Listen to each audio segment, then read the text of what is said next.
Até que ponto é que estas crises internas podem acabar por contagiar o projeto europeu? Esse é o grande risco, é por isso que nós falamos hoje aqui da França e da Inglaterra, mas é provável que estejamos aqui daqui por umas semanas a falar de um outro homem doente, que era uma expressão que se utilizava no final do século XIX, de um outro homem doente da Europa, que é a Alemanha. Sim.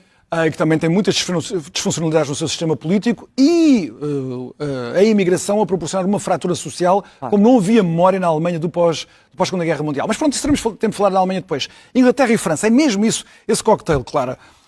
De um lado, uma crise de finanças públicas, dos dois, para a Inglaterra e para a França, déficit acima dos 5% do PIB, sem qualquer possibilidade de serem reduzidos, senão com a introdução de medidas muito drásticas.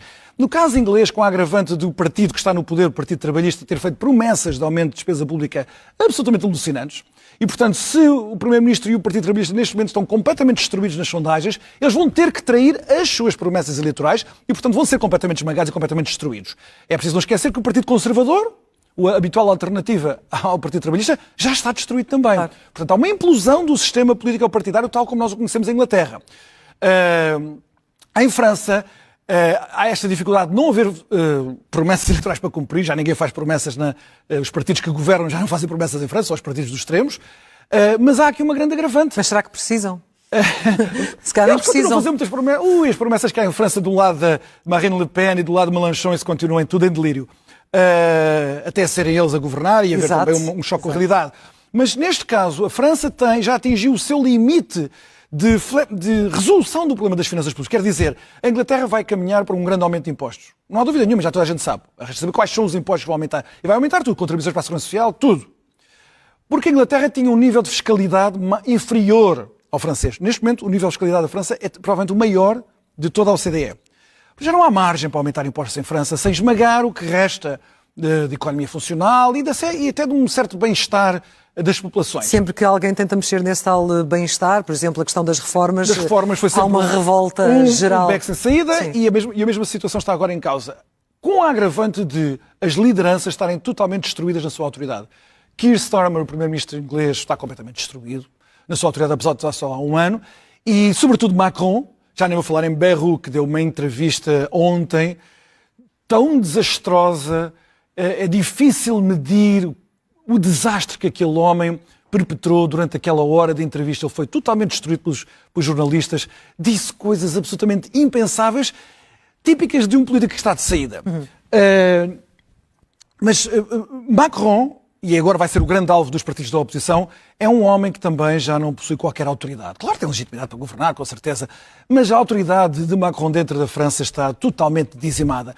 E esse vai ser o próximo passo, quer dizer, Bayrou vai pedir um voto de confiança no dia 8 de setembro, ninguém lhe vai dar, porque quase 2/3 ou 2/3 do Parlamento francês são dominados pela direita radical e pela esquerda radical, e portanto não há qualquer possibilidade de haver negociações sobre o orçamento. Estamos a falar de cortes na despesa.